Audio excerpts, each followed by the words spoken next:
भारती।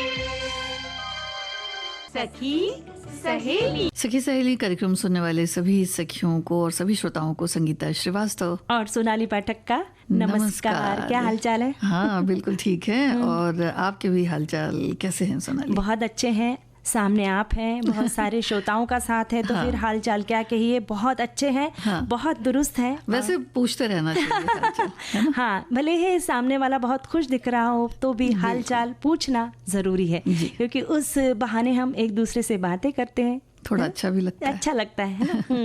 जी। और आज के विषय बता दे। हाँ।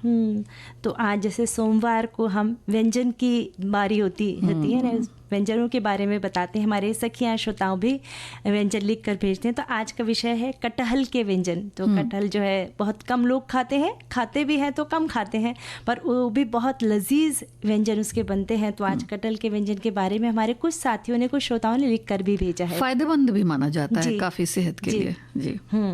साथ ही सखी विशेष में ऋतु नेगी जो कबड्डी खिलाड़ी है, उनके बारे में हम जानकारी देंगे। हमारे बहुत सारे श्रोताओं ने, सखियों ने भी उनके बारे में जानकारी लिखकर भेजी है। और कुछ कुछ चीजें ऐसी होती हैं, कुछ कुछ यादें ऐसी होती हैं जो भूल जाना चाहिए। हाँ, कुछ बातें ऐसी होती हैं जो यादें बन जाती हैं जब, तो उन्हें भूल जाना चाहिए। तो कड़वी यादें भूलना कितना जरूरी है। और ऐसा होता है कि हम भूलते नहीं है ना, कि 100 बातें किसी ने अच्छी बोल दी, हमें याद नहीं रहता, पर किसी ने हमारे बारे में एक कड़वी बात बोल दी कि हम बस उसी को मन में रख लेते हैं और उस इंसान के प्रति हमारे मन में मनमुटाव का भाव आ जाता है। तो कितने जल्दी हमें उन यादों को भुला देना चाहिए, ताकि जो है उससे हमारे शरीर को, हमारे मन को तकलीफ ना हो, है ना? जी बिल्कुल। और व्यवहारिक ज्ञान और मतलब बच्चों से इसका क्या नाता है, जी, यानी इस बारे में भी बात करेंगे। इसमें थोड़ा सा हम बातचीत करेंगे संगीता जी, क्योंकि व्यवहारिक ज्ञान यानी प्रैक्टिकल नॉलेज होता ये है कि हम बच्चों को बोलते हैं पढ़ाई करो, याद करो, रट लो, पर ऐसा नहीं। अगर हम सामने बैठ के उन्हें व्यवहारिक ज्ञान देंगे तो वो चीज़ें उन्हें बहुत जल्दी समझ में आ जाती है। अब बहुत सारे बच्चों को यही नहीं मालूम होता है कि आलू ज़मीन के अंदर उगता है या पेड़ में लगता है, या फिर हमें भैंस दूध देती है या फिर हमें थैली में से मिलता है दूध। तो ये बातें जो है ना, छोटे छोटे बच्चों को इसके लिए ज़रूरी है कि हमें उन्हें क्वालिटी टाइम देना होगा। हमें बच्चों के साथ बैठना होगा, उन्हें बताना होगा। घूमने भी जाते हैं जब हम, तो ट्रेन में खाते पीते हैं, गपशप करते, पर बाहर की दुनिया, बाहर के पेड़ पौधे, किस प्रकार की हरियाली है, किस प्रकार के पेड़ पौधे हैं, पटरी कैसे चेंज होती है, ट्रैक कैसे बदलता है, ये सब बातें, ये प्रैक्टिकल नॉलेज है। ये बच्चों को देना बहुत ज़रूरी है। तो इस बारे में भी हमारे श्रोता लिखेंगे, क्योंकि देखिए राब्ता एक बनाना बहुत ज़रूरी होता है। और आजकल वही कम देखा जाता है, क्योंकि अब मल्टीमीडिया का ज़माना है, इतना इंटरनेट का ज़माना है, तो ज़्यादातर लोग उसमें खोए रहते हैं। इससे हम व्यवहारिकता में जो चीज़ें लानी चाहिए वो नहीं ला पाते हैं। तो इसके लिए बहुत ज़रूरी है कि बच्चों से बात करें और उन्हें भी अवगत कराएं इन बारे में, इन चीज़ों के बारे में। तो कार्यक्रम के शुरू में हम उन सभी सैनिकों को, उन जांबाज जवानों को याद करेंगे, और हम उनके कारण हमारे जीवन में सुकून है, चैन है, आराम है, तो उन्हें याद करेंगे। देखिए, हम बात कर रहे थे बच्चों में जो ज्ञान की बात होती है सोनाली, तो जो देखिए इस तरह के गीत जब हम सुनते हैं तो हमारे अंदर एक चीज़ होती है, एक जज्बा जगता है देश के लिए। तो इस बारे में भी बच्चों को अवगत कराना बहुत ज़रूरी है, क्योंकि बच्चे हैं तो वो जो हम बताएंगे उस बात को किस तरह से बताया जाता है, कैसे बताया जाता है, ये उन पर असर बहुत होता है। सेना के लिए भी बहुत सारे सैनिक स्कूल हैं, देश के प्रति जो उनकी जिम्मेदारी है उनको भी वो धीरे धीरे से अगर वहन करना सीखें, या फिर अपने जहन में उतारना सीखें कि हमारी ज़िंदगी जो है कुछ इस तरह से चलनी चाहिए कि हमें भी देश के लिए कुछ ना कुछ करना है। तो ये भी एक अलग सी बात होगी जो साथ साथ जीवन में चलेगी। तो ये भी ज्ञान उनको साथ साथ देते चलना बहुत ज़रूरी है। बहुत सही बात आपने कही, यानी बच्चों को बचपन से ही कुछ इस तरह की बातें हम सिखाएं जो आगे जाके उनके लिए बहुत उपयोगी हो जाए और एक बहुत अच्छे नागरिक बन के तैयार हो। यही हमारी कोशिश होना चाहिए। जैसे प्रैक्टिकल नॉलेज, या हम इसकी बात करेंगे कि बच्चों को इस तरह से हमें ज्ञान देना चाहिए। पर ऐसा होता है ना कि हम बच्चों को हमेशा बोलते हैं कि खेलना चाहिए, खेलने से तुम्हारा शरीर अच्छा होगा। पर अगर हम खुद जाके बच्चों के साथ खेलेंगे, उन्हें खेलना सिखाएंगे, तो बच्चा पहल करता है ना। और खेलते भी तो है बहुत खेलते भी हैं बच्चे। खेलते हैं बच्चे, पर वीडियो गेम खेलते हैं। नहीं, और इसी दिशा में फिर वो मतलब जो खेल होते हैं यानी जो इंडोर आउटडोर गेम्स होते हैं, इसमें अगर उनकी रुचि है तो फिर आगे भी जा सकते हैं। तो इस बारे में भी अवगत कराना बहुत जरूरी होता है। और बचपन में हम कितने खेल खेला करते थे संगीता जी। कबड्डी तो हमारा यानी फेवरेट गेम हुआ करता था हम, और उसमें कितना कुछ सीखने को मिलता है। उसमें खिलाड़ी भावना है कि एक ने अगर पैर पकड़ लिया और पूरी टीम ने, तो पूरी टीम की टीम आउट हो जाएगी, है ना। हाँ। तो ये भी बहुत कुछ सीख देता है ये खेल हमें। तो आज हम रितु नेगी के बारे में, कबड्डी खिलाड़ी के बारे में चर्चा करेंगे। तो रितु नेगी का जन्म 30 दिसंबर 1992 को हिमाचल प्रदेश के सिरमौर जिले के शिलाई गांव में हुआ था, और 9वीं कक्षा में थी तभी से उन्होंने कबड्डी खेलना शुरू कर दिया था। जी, और रितु नेगी ने अपनी सफलता का श्रेय अपने माता पिता और गुरुजनों को दिया, जिन्होंने कदम कदम पर रितु नेगी को आगे बढ़ाने में प्रोत्साहन दिया। और आपने पहली बार 2007 में अपने करियर की शुरुआत की। आगे चलकर आपने वर्ष 2011 में मलेशिया में आयोजित जूनियर एशियाई कबड्डी चैंपियनशिप अंडर 20 में भारतीय टीम की वे कप्तान भी रही। और वर्ष 2018 में इंडोनेशिया में आयोजित 18वें एशियाई खेलों में भारत को रजत पदक दिलाने में महत्वपूर्ण भूमिका उन्होंने निभाई। वर्ष 2019 में नेपाल में आयोजित दक्षिण एशियाई खेलों में स्वर्ण पदक रितु नेगी ने जीता। जी, और आगे चलकर रितु नेगी ने अनेक प्रतियोगिताएं जीतकर देश का नाम रोशन किया। आपके नेतृत्व में भारतीय महिला कबड्डी टीम ने चीन में आयोजित एशियाई खेलों में स्वर्ण पदक जीतकर इतिहास रच दिया। और खेल मंत्रालय की ओर से वर्ष 2023 में उन्हें अर्जुन अवार्ड से भी सम्मानित किया गया। वर्तमान में रितु नेगी भारतीय महिला कबड्डी टीम की कप्तान हैं, साथ ही भारतीय रेलवे में भी कार्यरत हैं। और आपसे प्रेरणा लेकर और भी महिलाएं हर क्षेत्र में आगे बढ़कर देश का नाम रोशन करती रहे, यही हम ढेर सारी शुभकामनाएं देते हैं। हाँ, और हमारे जो साथी हैं वो भी बहुत कुछ कह रहे हैं। किस बारे में? कड़वी यादों के बारे में। वैसे संगीता जी, आमतौर पर लोग अपनी अच्छी बातों को बहुत जल्दी भूल जाते हैं, पर यूँ कह लीजिए कि किसी ने अगर 100 बातें हमारे लिए अच्छी की है तो हम भूल जाते हैं, पर एक बुरी बात ताउम्र याद रखते हैं या उन्हीं बातों को लेकर सोचते हैं। और ये इन बातों को सोच सोच कर जो है जाने अनजाने में खुद का बहुत ज़्यादा नुकसान कर लेते हैं ना। क्योंकि जब हम बुरा सोचेंगे तो उसका बुरा असर हमारे शरीर पर पड़ता है। बिल्कुल, बुरा ही नहीं बल्कि बहुत बुरा असर पड़ता है। तो जो बातें हैं जिन्हें हम बार बार सोचते हैं, तो ये जरूर सोचना चाहिए कि ये बातें हम सिर्फ सोच ही नहीं रहे हैं, बल्कि हमारे तन और मन पर ये बहुत प्रभाव डालती हैं। और यहाँ तक कि जो हमारी जो हमारा सेहत होता है, उसमें सबसे जो बहुत ज़रूरी चीज़ है वो ये है कि हमारे पाचन तंत्र को भी बहुत तरह से प्रभावित करती हैं, क्योंकि मन मस्तिष्क से ही सब चीजें जुड़ी रहती हैं। तो एक हमारे श्रोता ने लिखा है कि कुछ कड़वी यादें भी होती हैं, कुछ मीठी भी होती हैं, कुछ खट्टी मीठी भी होती हैं। कड़वी यादें जीवन में हुए कड़वे अनुभवों से जुड़ी होती हैं, फिर भी उसका जो अनुभव है वो हमें बहुत कुछ सिखा देता है कि ज़िंदगी में किसके साथ किस तरह का संबंध या व्यवहार रखना है। ऐसे लोगों से दूरी बनाकर व्यवहार न रखने में ही समझदारी है। और कई बार ऐसा संभव भी नहीं होता कि दूरी भी नहीं बनाई जा सकती। बहुत अपने होते हैं, बहुत करीबी होते हैं।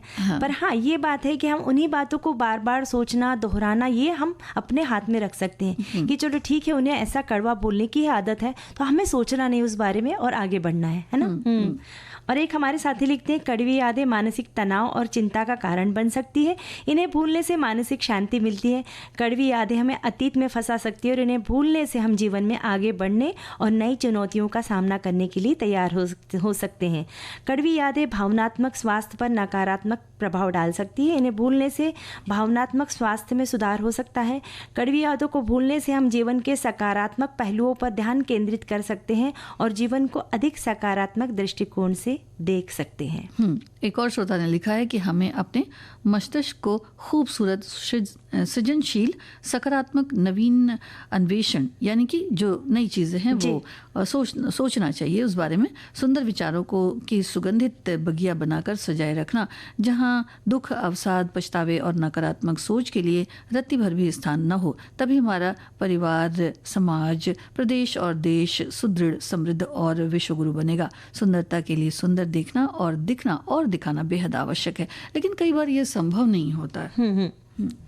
एक हमारी सखी ने बहुत सुंदर मैसेज लिखकर भेजा है संगीता जी। जी बिल्कुल सही कहा आपने कि कड़वी यादें भूल जाना ही सही है। मेरे साथ भी बहुत सारी कड़वी यादें हैं, उन्हें भूलना तो संभव नहीं है, पर मैं उन कड़वी यादों को अपने वर्तमान में आने ही नहीं देती हूँ। और सभी से मैं यही बोलूँगी कि यादें कड़वी हो या मीठी, उन्हें भुला पाना आसान नहीं है, पर उन्हें अपने ऊपर हावी नहीं होने दे, वरना जो हुआ सो हुआ।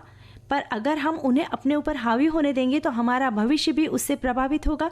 मेरे साथ रहने वाले या काम करने वाले इसलिए हमेशा बोलते हैं कि तुमसे बहुत कुछ सीखने को मिलता है, और हमें भी बहुत कुछ सीखने को मिला आपके इस मैसेज से कि सचमुच अपने ऊपर उन्हें हावी नहीं होने देना है। नहीं तो ऐसा होता है कि सामने वाले ने हमारी तारीफ कर दी तो हम बहुत खुश हो गए, सामने वाले ने हमारे बारे में बुरा बोल दिया तो हम दुखी हो गए। तो यानी हमारे सुख और दुख की चाबी लोगों के हाथ में ना दे भाई, अपने हाथ में रखिए, है ना। एक और श्रोता ने लिखा है, कड़वी यादें जीवन का एक हिस्सा हैं जो हमें दर्द और दुख की भावना से भर देती हैं। ये यादें हमारे अतीत के अनुभवों से जुड़ी होती हैं जो हमें कभी कभी परेशान कर सकती हैं। आइए कुछ तरीकों पर चर्चा करते हैं और कुछ बातें लिखी हैं इन्होंने। जी, हमारे एक साथी ने लिखा है कि जो बीत गई सो बात गई। महान कवियों ने ऐसे ही यादों के बारे में लिखी है। कड़वी यादों को भूल जाना चाहिए और सही भी, भूलने में ही भलाई है। पर कड़वी या मीठी जो भी यादें क्या कभी भूल पाती है? याद रखिए, मीठा मुंह में तुरंत घुल जाता है, पर कड़वा कसैला पर जिह्वा पर बहुत देर तक रहता है स्वाद। उसे दूर करने के लिए मीठा खाना पड़ता है। यादों को कुछ इसी तरह संभालना पड़ता है। भूलता तो कुछ भी नहीं है। कुछ कड़वी यादों पर वक्त की मोटी परत डाल दीजिए और जिंदगी की सच्चाई को अपनाते हुए आगे बढ़िए। बीती ताही बिसार दे, आगे की सुधी ले। बहुत सुंदर विचार। नमस्कार, मैं किशोर कदम, कवि सौमित्र। पहलगाम में हुए आतंकी हमले का हमारी भारतीय सेनाओं ने मुंह तोड़ जवाब दिया और पाकिस्तान को धूल चटाई। हमारी भारतीय जनता को, हम सारे लोगों को, अमीर हो गरीब हो, फुटपाथ पे रहने वाला हो या बड़ी बिल्डिंगों में रहने वाला हो, मध्यम वर्गीय हो या उच्च वर्गीय हो, उन सारों को जीने का एक आत्मसम्मान प्रदान किया। मैं भारतीय सेनाओं की, तीनों दलों के सेनाओं का और हमारी दो बहनें सोफिया कुरैशी जी और व्योमिका सिंह जी और भारतीय सेना में अपना कार्य करने वाली, काम करने वाली सारी बहनों का तहे दिल से शुक्रिया अदा करता हूं और बहुत बहुत बधाई देता हूं। जय हिंद, जय भारत। आज ऑल इंडिया रेडियो के माध्यम से मैं अपराजिता भूषण अपने प्यारे फौजी भाइयों को दिल से नमन करती हूं। ऑपरेशन सिंदूर में हमारी सेना ने अपनी अद्भुत शौर्य, वीरता और साहस से ये साबित कर दिया है कि सारे जहां से अच्छा हिंदुस्तान हमारा। हमें हमारी शूरवीर सेना पर असीमित गर्व है। वंदे मातरम, जय हिंद। ये जो संदेश हैं वो भी बहुत ऐसे हैं कि मन में कुछ न कुछ जगह जाते हैं, देश की भावना, हाँ जोश भर जाते हैं देश की भावना के लिए। और सभी को ये भावना, हम सबको अपने मन में, अपने अंदर इसको हमेशा ही ताज़ा रखना चाहिए। सचमुच एक भारतीय होने के कारण एक अपने आप में हमारे ऐसा गर्व होना चाहिए कि सचमुच हम एक भारतीय नागरिक हैं और आज हम चैन और सुकून से जी रहे हैं, जो हमारे सेना के जांबाज जवानों के कारण, जो दिन रात जो है सीमा पर पहरा देते हैं और जिनके कारण हमारे जीवन में सुकून है, चैन है, आराम है। आज हम बैठे हैं, आराम से बतिया रहे हैं। और एक हमारी सखी जो है ना, वो लिख रही है कि आप हंस हंस के बातें कर रही है, जबकि हम टीवी में देख रहे हैं कि मुंबई में बहुत ज़्यादा बारिश हो रही है, बहुत मौसम ख़राब है, तो अपना ध्यान रखिए। ये ऐसी छोटी सी बात उन्होंने लिख दी है, पर कितना अच्छा लगता है ना कि कोई हमारे बारे में पूछ रहा है, कोई हमारी कदर कर रहा है, कोई हमारी यानी हमारे बारे में सोच रहा है कि अरे हमारी सखियाँ ठीक ठाक से घर में पहुँच जाए, है ना। तो ऐसा भी कोई सोचता है तो बहुत अच्छा लगता है ना। और नहीं तो ऐसा होता है कि किसी ने हमारे बारे में ऐसा बोल दिया तो हमें बुरा लग जाता है। वैसे बारिश होना और बारिश में ऐसा फंस जाना ट्रेन में, ये भी एक बहुत कड़वी याद है और हमें भूल जाएगा। अगर हम उसी बारे में सोचते रहेंगे तो हम ट्रैवल ही नहीं कर पाएंगे, है ना। और एक सामान्य सा उदाहरण है ना संगीता जी कि जब हम चलते हैं तो सामने देखकर चलते हैं। अगर हम पीछे मुड़ के देखेंगे तो निश्चित हम गिर सकते हैं और दुर्घटनाग्रस्त हो सकते हैं। मन का हाल भी कुछ ऐसा ही है। ये हम पुरानी बातों में, अतीत की बातों में ऐसे ही उलझे रहेंगे तो निश्चित ही दुर्घटना होगी वो मन की दुर्घटना होगी, है ना। देखिए यादें होती हैं और जी। यादें हैं तो फिर वो आएंगी ही आएंगी, जी। लेकिन उससे कितना हम प्रभावित होते हैं, कितना हमारा कामकाज प्रभावित होता है ऐसी कड़वी यादों से, इस बारे में हमेशा सोचना चाहिए। और कई लोग तो ऐसा भी बोलते हैं कि भाई क्या करें, यादें हैं वो तो आती रहती हैं और उसको भूलना बड़ा मुश्किल है, ये है वो है, लेकिन फिर भी करना है तो हमें ही करना है, अपने मन को भी समझाना है तो हमें ही समझाना है, तो पहल हमें ही करनी है कि इन बातों को किस तरह से लिया जाए। जी। तो कवि गिरधर की लिखी पंक्तियां याद आती है कि बीती ताही विसार दे आगे की सुध ली, यानी बुरी बातों को लेकर सोचकर अफसोस करने से बेहतर है भविष्य में उन गलतियों को नहीं दोहराना है। हाँ, बहुत सारे ऐसे लोग हैं जिनके सानिध्य में रह के अगर हमें तकलीफ होती है तो उनसे बातचीत करना बंद नहीं है, बल्कि उनसे थोड़ी दूरी बना ले, है ना, ताकि हम भी खुश रहे, वे भी खुश रहें। और जब भी कभी मनमुटाव होता है या कुछ गलत होता है तब हम सिर्फ सामने वाले के नज़रिए से देखते हैं, कभी कभी उनकी दृष्टि से भी सोचें कि अगर आपको लगता है कि हाँ मैंने बात को नहीं बढ़ाना चाहिए तो वही बात को खत्म कर देने में ही भलाई है। क्योंकि देखिए कई बार क्या होता है कि पहल कौन करे, हाँ। ये भी होता है कि अब ये पहल जो है वो कैसी होनी चाहिए, कैसे होनी चाहिए। तो अगर कोई बात ऐसी किसी को कह भी दी, किसी को बुरा भी लग गया, तो फिर उसको सोच समझकर अपनी बात को वहीं पर समाप्त कर देना चाहिए कि भाई ठीक है, हो गया है ना।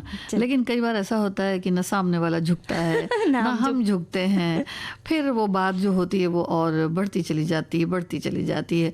तो कई बार कोई बात ऐसी भी होती है कि जिससे हम बढ़ाना नहीं चाहते, लेकिन वो बढ़ती चली जाती है और फिर जाकर वो कड़वी से और भी कड़वी बातों में बदल सकती है। यानी राई का पर्वत बन जाता है। बिल्कुल, राई का पर्वत बन जाता है। हाँ। तो ऐसे जो सिचुएशंस होते हैं, ऐसा जो समय होता है, उनको बहुत ही समझदारी से लेने की, सोचने की जरूरत है, क्योंकि कड़ियां तो फिर भी जुड़ी हैं भाई, लोग तो जुड़े हुए हैं और सबसे जुड़कर ही रहना बहुत अच्छा होता है। तो बात को वहीं समाप्त कर देना चाहिए, भाई ठीक है, हो गया, इसी में भलाई है ना। हाँ, इसी में भलाई। एक हमारे साथी लिखते हैं, पुरानी चोट का दर्द और कड़वी बातें बहुत समय लेती है भरने और भूलने में, बहुत समय लगता है, जबकि अच्छी और मीठी यादें जल्दी भूल जाते हैं। कड़वी बातें भूलना ही बेहतर होता है। इसके लिए अपने आप को कहीं इतना व्यस्त कर ले कि कड़वी यादें याद ही ना आए। लोगों के साथ मिलते जुलते रहना चाहिए और हो सके तो किसी अपने बहुत खास मित्र या माता पिता या जिस पर विश्वास हो उससे शेयर कर लेना चाहिए,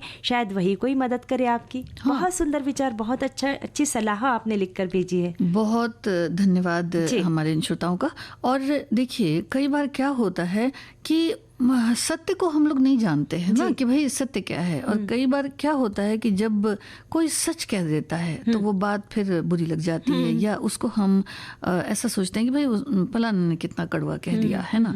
लेकिन अगर उसे ठीक से सोचा जाए, समझा जाए, तो ये भी हो सकता है कि भाई वो उस बात में कुछ सच्चाई होगी, लेकिन कोई लोग होते हैं जो सामने से कह देते हैं, यानी कि जो गलती है उसको सामने से बता दिया जाता है कि भाई ये गलती है। तो उसमें हमें कितना बुरा मानना चाहिए, कितना नहीं बुरा मानना चाहिए, ये भी बात है कि अगर हम समझ रहे हैं कि इस बात में कुछ भी सच्चाई है तो फिर उसे स्वीकारने में ही भलाई है। हाँ, क्योंकि कड़वा अगर लगता है कोई बात, तो हर बार ये नहीं हो सकता कि वो गलत बात होगी, लेकिन कभी कभी ऐसा भी हो सकता है कि कोई बात सही हो और वो कड़वी लगे।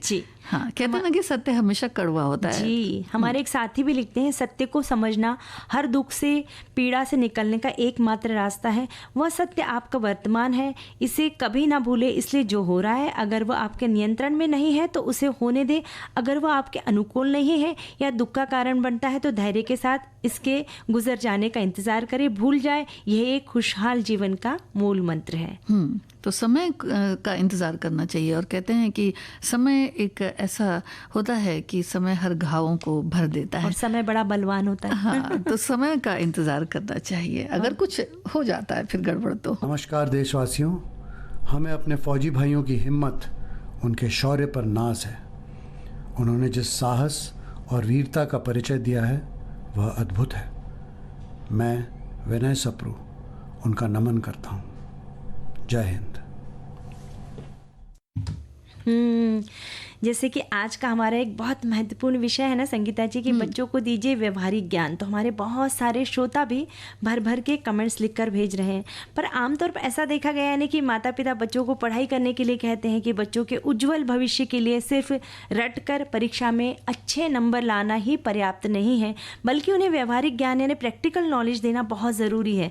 और प्रैक्टिकल नॉलेज कई प्रकार से होता है, जैसे कि उसके लिए बच्चों के साथ माता पिता को खुद उनके साथ बैठ के उनके साथ रह के उन्हें अपना क्वालिटी टाइम देना चाहिए। अब जैसे कि शहरी बच्चों की बात की जाए तो उन्हें खेतों में जाकर दिखाए कि भाई फसल कैसे उगती है, उसकी कटाई कैसे होती है, फिर ये फलाना जो है फल कैसे उगता है, कौन से सब्जियां हैं जो ज़मीन के अंदर लगती है, कौन से जो है बहुत ऊंचाई पर लगते हैं। अगर हमने उन्हें किताब में दिखा दिया तो उन्हें इतना समझ में नहीं आएगा, पर अगर हम उन्हें खासकर किसी फैक्ट्री में ले जाके दिखाएं कि कैसे किस चीज़ से किस तरह से पैकिंग होती है, किस तरह से सुखाया जाता है, किस तरह से बनाया जाता है, तो वो बच्चों को बहुत जल्दी समझ में आ जाएगा। देखिए हमारे जो स्कूल में या कॉलेजेस में तो नहीं बल्कि स्कूल में एक सब्जेक्ट है जिसमें हम हर तरह की चीज़ें जैसे क्राफ्ट वगैरह जानते थे कि मतलब ये चीज़ें कैसे बनाई जाती हैं, डलिया है या छोटी चीज़ें जो सिलाई बुनाई की कैसमेंट के धागे की जो बुनाई होती, तो एक क्लास होता है जिसे हम वर्क एक्सपीरियंस का क्लास कहते हैं। उसमें सारी चीज़ें होती हैं कि छोटी छोटी चीज़ें जैसे अब वो पानी पूरी है या जिसे हम फुल्की कहते हैं, बताशे कहते हैं, जो भी आप कह लीजिए, है ना, तो उसको बनाना भी बताते हैं कि उसको अलग अलग तरह से आप कैसे डेकोरेट करके बना सकते हैं। और फिर कुछ एक मतलब जो आसान चीज़ें हैं, जो खाने पीने की आसान चीज़ें हैं जो हम बना सकते हैं, जैसे शरबत है, हाँ, तो वो बच्चे कुछ लेकर आएंगे, उसमें मिलाएंगे और वो बनाएंगे और फिर वो सर्व भी करते हैं कि भाई कैसा है कैसा नहीं है। इसी के साथ जो ये वर्क एक्सपीरियंस के क्लासेस होते थे, इनमें छोटी डलिया बनाना पहले भी और अभी भी सिखाया जाता है कि किस तरह से कागज़ को हम कट करके कर सकते हैं, जो भी डिज़ाइनें हैं वो बना सकते हैं। या फिर कुछ एक ऐसी चीज़ें होती हैं जैसे कंप्यूटर के माउस वगैरह हैं, वो कैसे बना सकते हैं। तो इन चीज़ों के क्लासेस अब भी होते हैं, लेकिन होता ये है कि स्कूल में बच्चे पढ़ते हैं और उसके बाद फिर घर आ जाते हैं, तो घर का माहौल बहुत अलग होता है, सभी अपने में खोए रहते हैं। तो ऐसा नहीं, वहाँ स्कूल में स्कूल के स्तर पर जितना समय होता है और जितनी सुविधा होती है उतना बताया जाता है, और इसी को आगे लेकर बढ़ने की ज़रूरत होती है कि हम लोग किस तरह से अपने बच्चों को सिखाते जाते हैं और छोटी छोटी चीज़ों से अवगत कराते जाते हैं। जैसे अगर हम घूमने भी जा रहे हैं या ट्रेन में भी जा रहे हैं तो फसलों के बारे में या कुछ उस बारे में बताना बहुत ज़रूरी होता है, क्योंकि बच्चों को वैसे भी बड़ा आनंद आता है खिड़की के पास बैठने में। पर अभी उल्टा हो रहा है संगीता जी, अभी ऐसा होता है कि हम ट्रेन में भी बैठे हुए तो हाथ में मोबाइल फ़ोन होता है और हम मोबाइल में हम उलझे हुए होते हैं।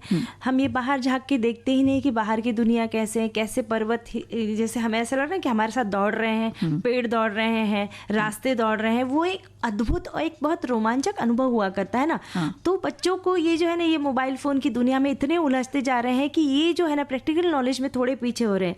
अब जैसे कोरोना काल के समय में हमने देखा कि बहुत सारे लोगों का भी खाना बनाना नहीं आता है। तो ये जो 6वीं 7वीं 8वीं के हो गए बच्चे, तो उन्हें छोटी छोटी बातें खुद प्रैक्टिकल की, चलो आज हम कुछ बनाएंगे, हम सिंपल सी बातें खिचड़ी बनाएंगे या हम चाय ही बनाएंगे, तो किस तरह से बनाई जाती है, ये उन्हें भी उन्हें प्रैक्टिकल नॉलेज देना बहुत ज़रूरी है। और बच्चों को अगर कुछ सिखाना है तो समय तो देना ही पड़ेगा। तो कहीं ना कहीं वो वही कहते हैं ना कि जैसे अब हम ट्रेन में भी जैसे ट्रेवल कर रहे हैं तो बच्चे देख रहे हैं कि भाई ये अगर देखें ना देखें, आपने जैसा कहा कि मोबाइल में रहते हैं तो वो देखते वहाँ तो नहीं है, लेकिन कई बार जो वो आते हैं कार्टून्स आते हैं उनमें वही चीज़ें रहती हैं, वही चिड़िया है, वही पर्वत है, वही पहाड़ है, वही नदी है, झरने हैं, तो वो उसमें खोए रहते हैं। यहाँ ये प्राकृतिक चीज़ें जो हैं वो चलती चली जा रही हैं, उससे मतलब नहीं है, लेकिन वो चीज़ें अगर वो मोबाइल पर आ जाती हैं तो उन्हें देखने में उन्हें बड़ा आनंद होता है। तो बस यही तो जो है वो कमी है, यही लैक है कि सामने की चीज़ें भी हम उन्हें बता नहीं पाते। तो ये क्यों है, ये सोचना बहुत ज़रूरी है। और बहुत छोटी छोटी बातें हैं, जैसे कि डेबिट कार्ड से पैसे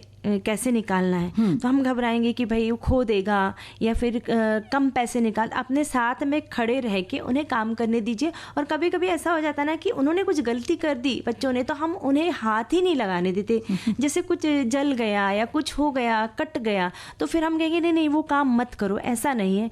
ऐसे में उनका जो ना आत्मविश्वास में बढ़ोतरी ही नहीं होगी। तो ऐसा है कि भले एक बार गलती करेंगे, 2 बार गलती करेंगे, पर उन्हें करने दीजिए। अब जैसे बाजार से सामान लाना है तो आजकल तो हम ही ऑनलाइन मंगवा रहे हैं सामान, पर खुद मार्केट में जाके, मंडी में जाके बच्चों को कि सब्जी कैसे खरीदना है, ताज़ी सब्जी और बासी सब्जी में कैसा फ़र्क है, वो हम देखेंगे तभी समझ में आएगा कि कैसे खरीदारी करना है। बहुत छोटी छोटी बातें, खरीदारी करना है, बिल का भुगतान करना है, फिर छोटी सी बात है कि कपड़ों को प्रेस करना है। बस दिया, बाहर दे दिया, प्रेस करवा के लॉन्ड्री में से लेकर आ गए। पर घर में अब हम लोग जब स्कूल जाते थे कैसे प्रेस करते थे कपड़े, एक आध बार हमारा कपड़ा भी जलता था, हाथ भी जलता था, पर हम उसमें पारंगत हो गए। ऐसे ही अगर बच्चों को हाथ ही नहीं लगाने देंगे तो कैसे होगा। उन्हें भी प्रैक्टिकल नॉलेज देना बहुत ज़रूरी है। और इस विषय पर हमारे बहुत सारे साथी भर भर के कमेंट्स लिख रहे हैं, तो हम साथियों के कमेंट्स पढ़ते हैं कि बच्चों में व्यवहारिक ज्ञान का मतलब है उन्हें चीज़ों को करके सीखने और वास्तविक जीवन के अनुभवों के माध्यम से ज्ञान प्राप्त करने की क्षमता। ये ज्ञान उन्हें सैद्धांतिक जानकारी को लागू करने और समस्याओं को हल करने में मदद करता है। व्यवहारिक ज्ञान बच्चों को वास्तविक दुनिया की चुनौतियों के लिए तैयार करता है, क्योंकि यह उन्हें उन कौशलों को विकसित करने में मदद करता है जो विभिन्न परिस्थितियों में प्रभावी ढंग से कार्य करने में सक्षम, आत्मनिर्भर बनाते हैं। व्यवहारिक ज्ञान बच्चों को आत्मविश्वास से भर देता है, क्योंकि वे अपनी क्षमताओं के प्रति जागरूक होते हैं। तो इसी को कहते हैं ना कि तार्किक बुद्धि या तार्किक क्षमता का विकास होना। तो जब इन चीज़ों से रूबरू होते हैं तो इन बातों का विकास हमारे अंदर होता है। और हमारे एक श्रोता ने लिखा है इसी तरह की बात कि जो बच्चे व्यवहारिक ज्ञान प्राप्त करते हैं वो दूसरों के साथ बेहतर तरीके से बातचीत कर सकते हैं और अपनी बात को स्पष्ट रूप से व्यक्त कर सकते हैं। रोज़मर्रा की ज़िंदगी की समस्याओं को हल करने में मदद करती हैं ये चीज़ें।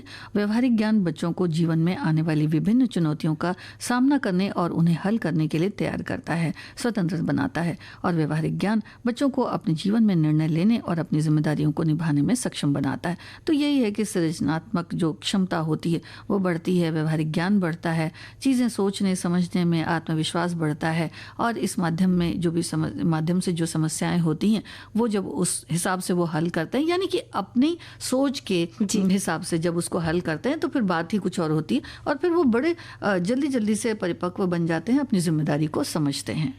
संगीता जी, हमारे एक साथी लिखते हैं कि प्रैक्टिकल नॉलेज के बारे में लिखते हैं कि जब मैं 12वीं में था तब हमारा भूगोल और चित्रकला के प्रैक्टिकल हुआ करता था। हमारे मास्टर जी फीते से विद्यालय ग्राउंड का नाप चौक करवाते थे। ड्राइंग वाली टीचर तो प्रथम कॉटेज पेपर पर त्रिआयामी चित्र बनवाती थी। अभी फिलहाल अधिकांश विद्यालयों में रसायन विज्ञान के प्रैक्टिकल भी होते हैं, जिससे बच्चों में भौतिक पदार्थों जाने, यानी कुछ अलग से लिखा है, शायद स्पेलिंग मिस्टेक है। तो यानी देखिए भूगोल का प्रैक्टिकल ये हमने बहुत कम सुना है ना कि ग्राउंड पे जाके नापना वगैरह, बहुत अच्छी जानकारी दी है। साथ ही हमारे एक साथी लिखते हैं व्यवहारिक ज्ञान और बच्चे। भाई बच्चे तो बच्चे हैं, उनमें व्यवहारिक ज्ञान की उम्मीद, वो भी ऐसे माहौल में जहाँ इस विषय में बच्चे तो बच्चे, अरे भाई बड़े लोग भी प्राय व्यवहारिक ज्ञान से शून्य प्राय ही अपने आजकल के माहौल में दिखाई दे जाया करते हैं। ये एक स्वस्थ समाज में उचित नहीं है। और ऐसे में बच्चे में व्यवहार जैसा आप सिखाएंगे वैसे ही वे विकसित भी हो जाया करेंगे, क्योंकि उनके विषय ग्रहण क्षमता में वृद्धि स्वभावतः रहा करती है। बहुत बहुत धन्यवाद इतने अच्छे कमेंट्स लिखने के लिए। साथ ही हमारे एक साथी लिखते हैं कि बच्चों में व्यवहारिक ज्ञान का मतलब है उन्हें दैनिक जीवन में काम आने वाले ज्ञान और कौशल सिखाना जो उसे वास्तविक दुनिया में सफलता प्राप्त करने में मदद करता है, जिससे सामाजिक, व्यवहारिक और भावनात्मक कौशल शामिल है। उन्हें किसी कार्य में शामिल करने के बाद हुई उसकी गलती को प्यार से समझाकर और किए गए अच्छे कार्य के लिए उनकी प्रशंसा कर हौसला अफजाई करते रहिए, जिसके कारण उनमें आत्मविश्वास में बढ़ोतरी होती रहेगी। साथ ही उनके एक स्किल का भी तो पता चलता है। अगर हम लोग बातचीत करते हैं उनसे, बच्चों को सिखाते हैं या बताते हैं कोई बात, तो वो भी उतना ही उसमें इंटरेस्ट लेते हैं, इन्वॉल्व होते हैं। तो वो जो उनके अंदर जो एक कौशल होता है, एक स्किल होती है, वो भी हमको पता चलती है और उस हिसाब से हम उनको आगे लेकर के जा सकते हैं। एक हमारे साथी लिखते हैं, बच्चों के लिए व्यवहारिक ज्ञान प्रैक्टिकल नॉलेज बहुत महत्वपूर्ण है क्योंकि यह उन्हें वास्तविक दुनिया से अवधारणाओं को जोड़ने और उन्हें वास्तविक जीवन स्थितियों में लागू करने में मदद करता है। ये बच्चों को अधिक आत्मविश्वासी और आत्मनिर्भर बनाता है और उन्हें समस्याओं का समाधान करने के लिए प्रोत्साहित करता है। आगे भी हमारे बहुत सारे साथियों ने अलग अलग कमेंट्स लिखकर भेजे हैं। एक साथी लिखते हैं, जो बच्चे व्यवहारिक ज्ञान प्राप्त करते हैं वे दूसरों के साथ बेहतर तरीके से बातचीत कर सकते हैं और अपनी बात को स्पष्ट रूप से व्यक्त कर सकते हैं। रोज़मर्रा की ज़िंदगी की समस्याओं को हल करने में मदद करता है। व्यवहारिक ज्ञान बच्चों को जीवन में आने वाली विभिन्न चुनौतियों का सामना करने और उन्हें हल करने के लिए तैयार करता है, उन्हें स्वतंत्र बनाता है, साथ ही निर्णय लेने और अपनी जिम्मेदारियों को निभाने में सक्षम बनाता है और सृजनात्मक क्षमता को बढ़ावा देता है। व्यवहारिक ज्ञान बच्चों को नई चीज़ें सोचने और करने के लिए प्रेरित करता है, साथ ही आत्मविश्वास बढ़ाता है। तो बहुत बहुत इनका धन्यवाद। और किचन की तरफ भी चलना है सोनाली। हाँ, कटहल के व्यंजन हमारे साथियों ने लिखकर भेजे हैं। कटहल के तरुआ यानी कटहल के पकौड़े, अधपका कटहल के कोआ को यानी फल को निकालकर उसका बीज निकाल कर रख ले। चावल का आटा, बेसन, लहसुन, मिर्ची पेस्ट, अजवाइन, कलौंजी, नमक, हल्दी सबको मिलाकर घोल तैयार कर ले, जैसे पकौड़ी बनते हैं। और कटहल के कोआ को घोल में डिप कर तेज आंच पर तल ले। कुरकुरी कटहल का तरुआ तैयार है। बारिश के दिनों में इन्हें चटनी के साथ सर्व कर सकते हैं। हाँ, और इसका फल भी खाया जाता है, जैसे ये जब पक जाता है ना जी, तो भी खाते हैं, कई जगह पे मैंने देखा और है। उसके फल के जो है ना गूदे से हलवा भी बनाते हैं। अच्छा, यानी अच्छा। जो हम सूजी का हलवा बनाते हैं उसमें अच्छा। वो गूदा डाल के मीठा व्यंजन भी बनता है उसका। अच्छा जी। और एक हमारे साथी हैं, उन्होंने तो इतने सारे व्यंजन लिखकर भेजे हैं। कटहल की सब्जी, कटहल की करी, कटहल की को नारियल की दूध या दही के ग्रेवी में पकाया जाता है जो दक्षिण भारत में लोकप्रिय है। मसाला कटहल बनाया जाता है, फिर कटहल के पकोड़े बनाए जाते हैं, कटहल के कोफ्ते बनाए जाते हैं, अचार, कटहल का अचार बनाया जाता है, कटहल की बिरयानी बनाई जाती है और इतने सारे कटहल की मिठाई भी बनाई जाती है। हाँ, और ये फायदेमंद भी होता है, इसमें फाइबर बहुत होता है, मतलब भरपूर होता है। और कैलोरी इसमें जो होती है वो कम होती है। इसमें vitamin A, vitamin C, calcium, potassium, iron, magnesium और वेट कंट्रोल करने में हेल्प करता है, यानी वजन को कंट्रोल करता है। कटहल में फाइटोकेमिकल्स भी पाए जाते हैं जो शरीर में बनने वाले फ्री रेडिकल्स के सेल्स को डैमेज होने से बचाते हैं। और एक हमारे साथी ने कटहल के कटलेट की रेसिपी भी लिखकर भेजी है। ये जैसे हम कटलेट बनाते हैं, इसमें आलू होता है, उसी तरह इसमें उबाल के कटहल को डाल दिया, फिर उसमें चावल का आटा डाल दिया, फिर हरी मिर्च, नमक, मिर्ची, धनिया और सब कुछ डाल के उसको एक सीटी दे के सब उबाल के और उसको अच्छे से मैश करके और फिर उसको उसमें सब चावल का आटा सब मिला के और उसे कढ़ाई में तेल गर्म करके तल ले। और चाहे तो आप उसमें शैलो फ्राई भी कर सकते हैं और टमाटर की चटनी के साथ सर्व कर सकते हैं। तो ये तो, और बारिश का भी समय आ रहा है तो ये चीज़ें बड़ी अच्छी लगती हैं खाने में, पर संभल के खाएं। हाँ, बस बेसन की पकौड़ी के अलावा कटहल की पकौड़ी भी खा सकते हैं। हाँ। जो हमारी सखी ने लिखकर भेजी है। फिर वही बात है ना, संभल कर खाएं। चलिए अब कार्यक्रम में विदा लेते हैं। सभी को संगीता श्रीवास्तव और सोनाली पाठक का नमस्कार। कार्यक्रम की प्रस्तुतकर्ता अनुश्री पाठक। विविध